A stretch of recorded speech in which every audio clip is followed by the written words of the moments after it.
A Guerra dos 100 Anos é conhecida por ser uma guerra muito longa e por gerar piadinhas sobre o fato dela ter durado, na verdade, 116 anos. Mais do que isso, o conflito fez parte de 800 anos de rivalidade entre franceses e ingleses, influenciou conflitos em regiões vizinhas, contribuiu para a definição das identidades nacionais dos países europeus, consagrou vários dos mais conhecidos exemplos de batalhas de cavaleiros medievais e inspirou algumas das mais conhecidas obras da ficção. Os motivos do conflito são diversos.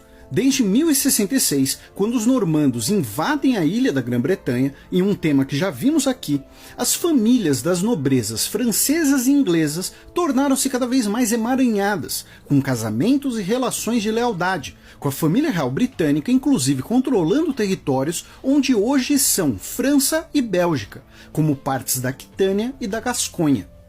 Pelo controle desses territórios, os reis ingleses tinham que render tributos ao rei da França e reconhecer sua autoridade. Os nobres feudais franceses da Gasconha frequentemente buscavam auxílio do rei francês contra decisões do rei inglês, que precisava acatar com um problema de soberania que gerava ressentimento e orgulho ferido por gerações. Além disso, os territórios na França despertavam interesse dos ingleses por serem ou muito férteis ou por serem regiões comerciais importantes, como Flandres. Finalmente, os ingleses se sentiam ameaçados com a aliança entre França e Escócia, com um se comprometendo a ajudar o outro em caso de ataque inglês, que ficaram cercados. A crise que serve de estopim para a guerra parece uma novela, marcada por mortes suspeitas e traições. Ela começa com a morte de Filipe IV, rei da França, em 1314. Ele foi sucedido por seu filho mais velho, Luís X, que reinou apenas por 2 anos antes de morrer, deixando um filho recém-nascido e uma filha, Joana. O bebê morreu com 5 dias de vida, iniciando uma crise sucessória. Uma mulher poderia herdar o trono? Outro Filipe, irmão de Luís, alegou que não, baseando-se na lei sálica dos francos. Passou a sobrinha para trás e foi coroado rei como Filipe V. 6 anos depois ele morreu, também deixando apenas filhas. Com isso, o trono foi para o último filho homem de Filipe IV, Carlos IV, que reinou também por apenas 6 anos.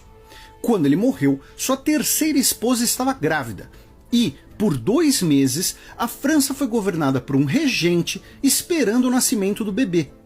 Como nasceu uma menina, o trono ficou vago, com 2 pretendentes.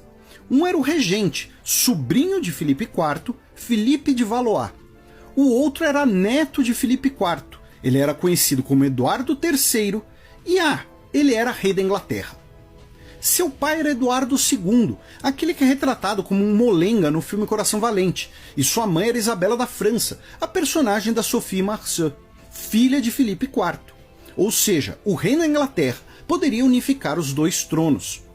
Os nobres franceses se reúnem numa assembleia na Universidade de Paris para avaliar as 2 reivindicações do trono. Citando o precedente de que o trono não poderia ser herdado por uma mulher, é determinado que a sucessão também não poderia passar pela mãe, e o trono vai para o agora Filipe VI. Em 1329, o rei inglês aceitou a decisão e prestou homenagens ao monarca francês. Importante, o rei inglês era vassalo do rei francês por suas terras no continente, mas não devia obediência por atos em seu próprio reino nas Ilhas Britânicas. E tudo parecia estar resolvido. Ainda assim, as lealdades nas regiões da Gasconha e de Flandres continuavam divididas, e, em 1331, o rei francês confiscou as propriedades do nobre Robert III de Artois. Robert fugiu e foi acolhido pelo rei da Inglaterra. Em 1336, Filipe VI cancelou seus planos de cruzada e enviou sua frota para o Canal da Mancha. Em novembro, emitiu um ultimato. Se Robert não fosse entregue, ele confiscaria as terras inglesas na Gasconha, afirmando que Eduardo III não estava cumprindo seu juramento. Em abril de 1337, Filipe recusou-se encontrar com uma delegação inglesa para negociar e convocou todos seus vassalos a unirem seus exércitos e a se juntarem a ele. Os franceses tomaram a Gasconha e o restante dos domínios ingleses na Aquitânia. Eduardo reagiu enviando parte de seu exército para Flandres e voltando a reivindicar a coroa francesa. Era o início da guerra, que não foi travada de forma ininterrupta por 116 anos, mas com períodos de conflito e de paz intercalados. E também não foi uma guerra apenas entre França e Inglaterra, mas entre duas grandes alianças envolvendo alguns dos mais poderosos reinos da Europa medieval, como Castela, Borgonha, Navarra e Portugal. A primeira fase, chamada de Eduardiana, durou 23 anos.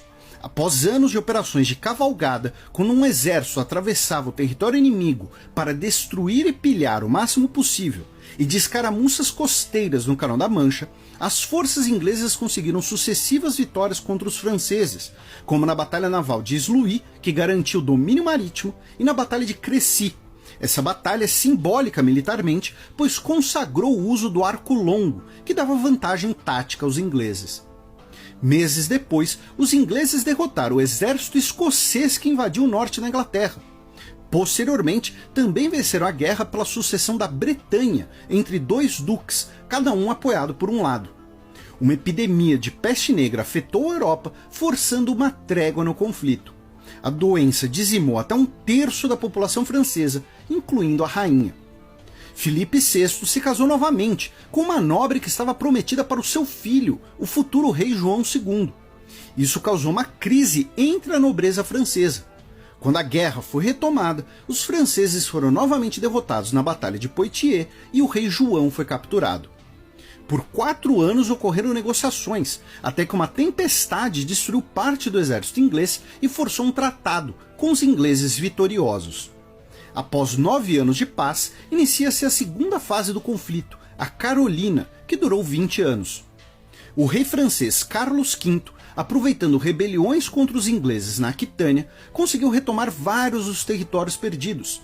Essa fase do conflito é marcada pelas vitórias francesas em apoio aos nobres que eram seus aliados em domínios próximos, garantindo sua aliança, como na guerra entre os dois príncipes irmãos de Castela. Entre 1376 e 1380, França e Inglaterra enfrentaram crises sucessórias, governados por regências impopulares, com crises políticas e econômicas, interrompendo o avanço francês e forçando uma trégua.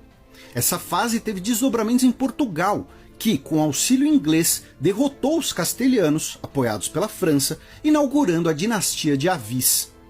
Nesse período, também ocorreu o cisma do Ocidente, quando, por 40 anos, 2 papas reivindicavam o título, um em Roma, apoiado pelos ingleses, e outro em Avignon, apoiado pela França. A última fase da Guerra de Lancaster começa em 1415, quando o rei inglês Henrique V invade a Normandia e volta a reafirmar que o trono francês é seu. Essa fase talvez seja mais célebre, por causa de personagens como o próprio Henrique V, um dos maiores exemplos de rei guerreiro medieval e imortalizado pela obra de Shakespeare, que escreveu o rei proferindo o discurso do dia de São Crispim antes da Batalha de Agincourt, chamando seus soldados de um bando de irmãos. Outro personagem bastante conhecido dessa fase é Joana d'Arc, mas não vamos falar dela agora. Inicialmente, os ingleses conseguiram várias vitórias, como a citada Batalha de Agincourt, e, em 1420, um acordo determina o casamento entre Henrique V e a princesa francesa Catherine, deixando a França muito perto da derrota total. A morte de Henrique V e a coroação de Carlos VII da França, entretanto, reorganizam as forças francesas, que derrotaram os ingleses que cercavam Orleans e retomaram praticamente todos os territórios ingleses no continente. A última batalha da guerra foi travada justamente na Gasconha, em julho de 1453, com a vitória francesa sendo a primeira batalha da história em que o uso de canhões teve papel decisivo. Ao final do conflito, a França estava politicamente consolidada, com um governo centralizado. Na Inglaterra, as dívidas e a crise política foram um dos motivos da Guerra das Rosas. Simbolicamente, monarcas britânicos continuaram reivindicando o trono francês até 1801, quando a flor de lis, símbolo real francês, foi retirada do brasão britânico. E as guerras entre ingleses e franceses nesse período foram por outros motivos.